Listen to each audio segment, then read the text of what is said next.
मेरा नाम बुरेर और आप देख रहे हैं हमारा चैनल टीचर टेक्नीशियन। और आज हम शुरू करने वाले हैं मैट्रिसेस के मैट्रिसेस का इंट्रोडक्शन क्या होता है, मैट्रिसेस की टाइप्स क्या होती हैं और क्या होते हैं छोटे छोटे ऑपरेशन जो मैट्रिसेस में हमारे पास यूज़ हो रहे होते हैं।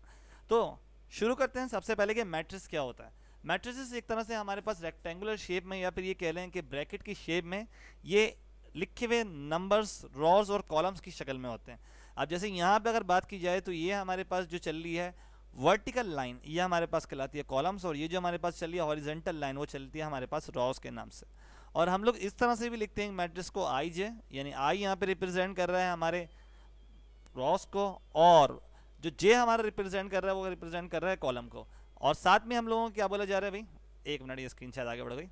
साथ में हम लोगों को बोला जा रहा है एम मल्टीप्लाई बाय एन, ये हमारे मैट्रिक्स का ऑर्डर पेयर होता है जो हम आगे पढ़ेंगे। फिलहाल इस चीज़ को ज़रा गौर से देखें। यहाँ पे लिखा है 1 1, यहाँ लिखा है 1 2, यहाँ लिखा है 1 3, यहाँ लिखा है 1 जे, यानी कुछ भी हो सकता है, 2 1 3 1, 2 2 2 3 3 3। ये सब किस तरह से लिखा है ये बताता हूँ। ये पहली रो का पहला कॉलम, ये हमारा दूसरा कॉलम आ गया, ये हमारा तीसरा कॉलम आ गया। तो हमेशा matrix raw multiply by column की शक्ल में होते हैं। जैसे पहली रो का पहला कॉलम, पहली रो का दूसरा कॉलम, पहली रो का तीसरा कॉलम, दूसरी रो का पहला कॉलम, दूसरी रो का दूसरा कॉलम, दूसरी रो का तीसरा कॉलम, और ऐसे ही सो ऑन। तो ये हमारे सिंपल मैट्रिक्स की डेफिनेशन या ये कह सकते हैं कि मैट्रिक्स का इंट्रोडक्शन है। आगे हम लोग बात करें टाइप्स ऑफ मैट्रिक्स की, तो हम लोग यहाँ पे मैट्रिक्स को काफ़ी सारी टाइप्स में तोड़ते हैं, जिनमें से सबसे पहले टाइप्स अगर देखी जाए तो हमारे पास आता है रॉ मैट्रिक्स। अगर एक मैट्रिक्स जिसमें सिर्फ खाली एक रॉ, जैसे एग्जाम्पल दी हुई 1 4 7, इसमें अगर देखी जाए तो हमारे पास रॉ एक कॉलम हमारे पास ज़्यादा हो सकते हैं, 1 2 3 3 कॉलम बनने, लेकिन हॉरिजेंटल लाइन सिर्फ एक है। ऐसी दूसरी एग्जाम्पल हमारे पास ये लिखा हुआ है, इसमें भी सिर्फ एक रॉ बन रही है, तो ये हमारे पास रॉ मैट्रिक्स कहलाता है। ऐसे हम अगर कॉलम मैट्रिक्स की बात की जाए, कॉलम मैट्रिक्स वो जिसमें एक कॉलम हो, आल दो यहाँ पे रॉ कितनी भी हो सकती हैं लेकिन कॉलम एक ही होगा। एक होता है हमारे पास रेक्टेंगल मैट्रिक्स। रेक्टेंगल मैट्रिक्स में हमारे पास क्या होता है, नंबर्स और रॉ और नंबर ऑफ कॉलम अलग अलग होते हैं। यानी इसमें अगर देखा जाए तो हमारे पास इसमें 2 रॉस एक कॉलम है, इसमें देखा जाए तो हमारे पास 3 कॉलम है, 1 2 3, और रॉस 2 हैं। यहाँ पे अगेन उल्टा करते हैं, यहाँ पे हमारे पास 3 रॉस और 2 कॉलम है। तो कोई भी ऐसी चीज़ जो हमारे पास रेक्टेंगल फॉर्म में आ रही है वो कहलाता है रेक्टेंगल मैट्रिसेस। अब इससे आगे अगर बढ़ा जाए तो आगे हमारे पास है स्क्वायर मैट्रिक्स। जैसे रेक्टेंगल की प्रॉपर्टी थी कि अपनी शेप में लेंथ और ब्रेथ में अलग अलग होता है, यानी रॉज और कॉलम उसकी अलग होती हैं। स्क्वायर मैट्रिक्स की प्रॉपर्टी ये होती है कि भाई ये दोनों की लेंथ और ब्रेथ सेम होती हैं। जैसे स्क्वायर में चारों साइड में सेम होती है ना, वैसे ही इसमें भी चारों चीज़ें सेम होती हैं। मतलब ये कि 1 2 3 4, यहाँ पे हमारे पास 4 नंबर है, 2 रॉ 2 कॉलम है, एम मल्टीप्लाई बाय एन, यानी 2/2 का मैट्रिक्स सही है। ऐसे ही यहाँ पे देखें तो 3 रॉस 3 कॉलम, यानी 3/3 का मैट्रिक्स है। तो स्केलर मैट्रिक्स वो होता है जिसमें एन मल्टीप्लाई बाय एन हो, यानी रॉस और कॉलम्स की तादाद बिल्कुल सेम हो। इससे अगर आगे बढ़ा जाए तो डायगनल मैट्रिक्स वो होता है हमारे पास जिसके डायगनल में सिर्फ नंबर हों, यानी 1 1 2। डायगनल हमारे पास कौन सी लाइन होती है, यूँ टेढ़ी लाइन, यूँ जो क्रॉस में जा रही है, उस चीज़ को हम मैथमेटिक्स में डायगनल कहते हैं।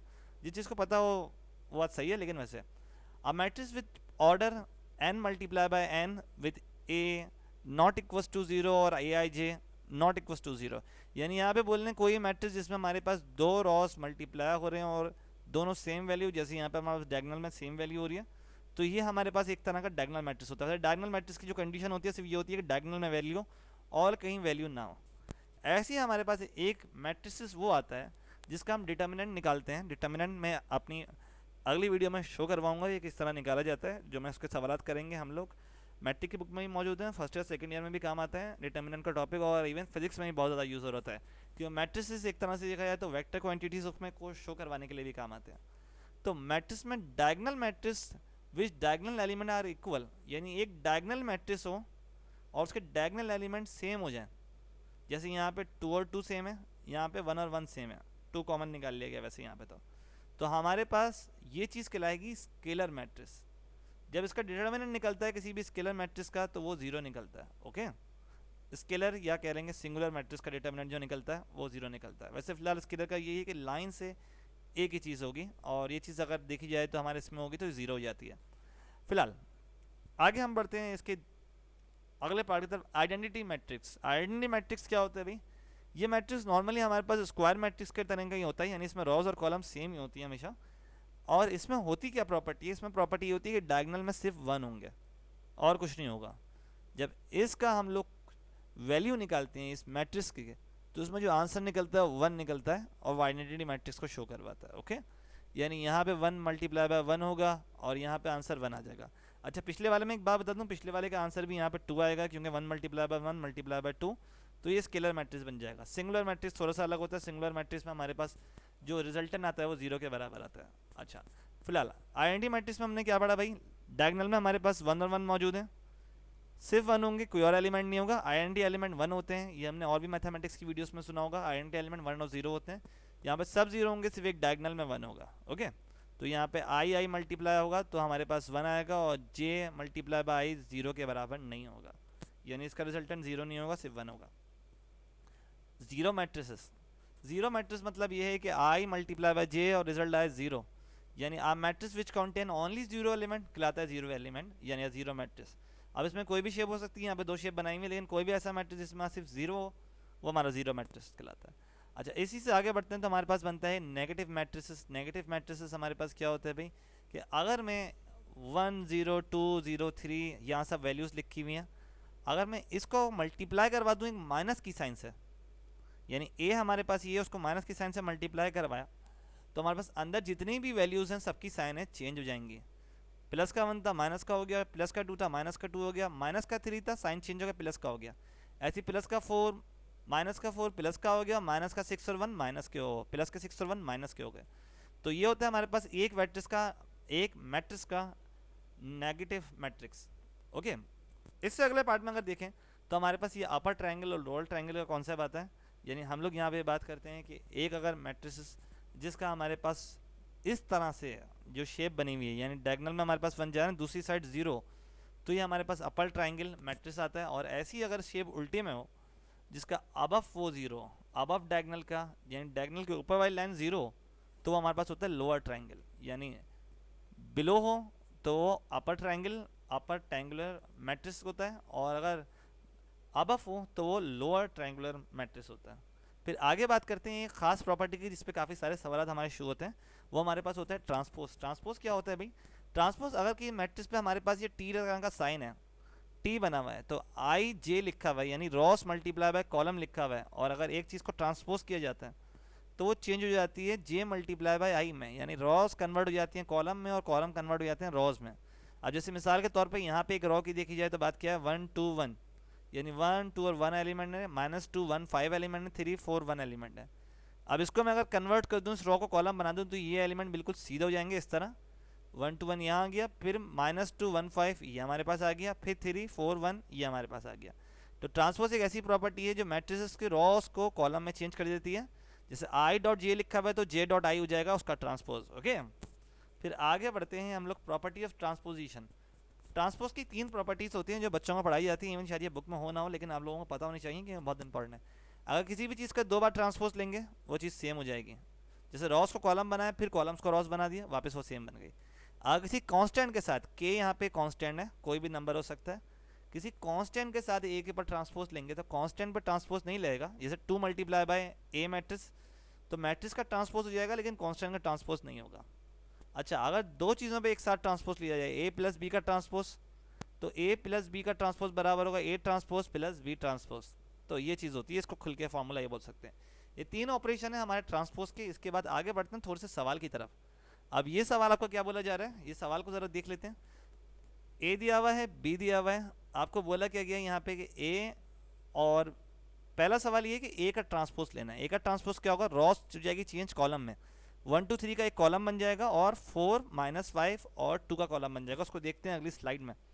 देखिए 1 2 3 का कॉलम बन गया और 4 -5 और 2 का कॉलम बन गया। फिर इसके बाद अगर आगे देखा जाए तो हमारे पास क्या बोला गया, -2 और बी ट्रांसपोज, यानी सबसे पहले -2 मल्टीप्लाई होगा 1 से, माइनस मल्टीप्लाई बाय -2, या 1 मल्टीप्लाई बाय -2 -2, -2 मल्टीप्लाई बाय 3 6, और -2 मल्टीप्लाई बाय 2 4। ये चीज़ हमारे पास बन गई। फिर ट्रांसपोज हो गया, क्या हो गया भाई, ये चीज़ ट्रांसपोज हो गया, हमारे पास एक कॉलम मैट्रिक्स थी, तो ये ट्रांसपोज हो गया हमारे पास एक रॉ मैट्रिक्स बन गई।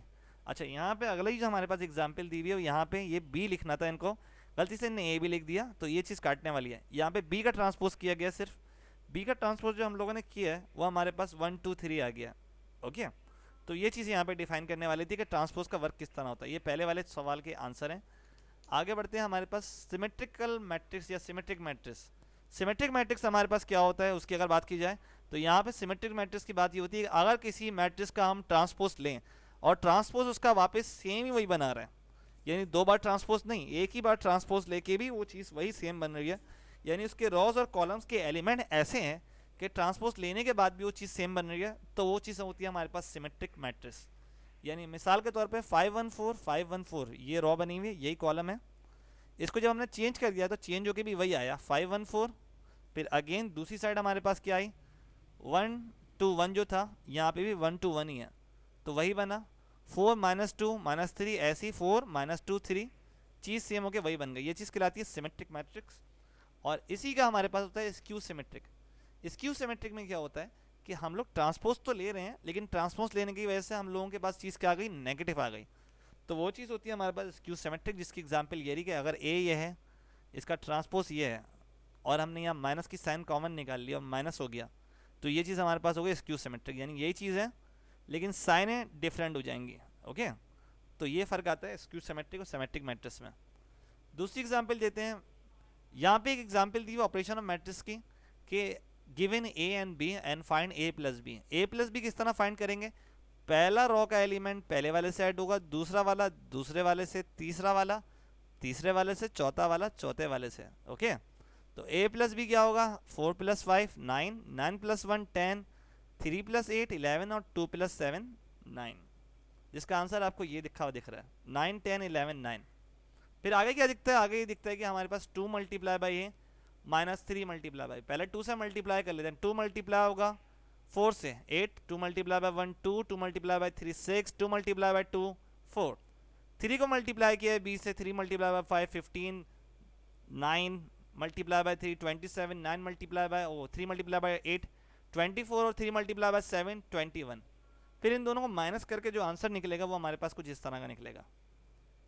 फिर अगला सवाल ये है कि हमारा ए और बी मल्टीप्लाई होगा, ए और बी मल्टीप्लाई करने का थोड़ा सा बड़ा टॉपिक है जो मैं आपको कभी डिटेल से बाद में बताऊंगा। फिलहाल ये इसकी आंसर है, अगर आपने इसकी प्रैक्टिस की हुई है तो आपको ये वीडियो समझ में आई होगी।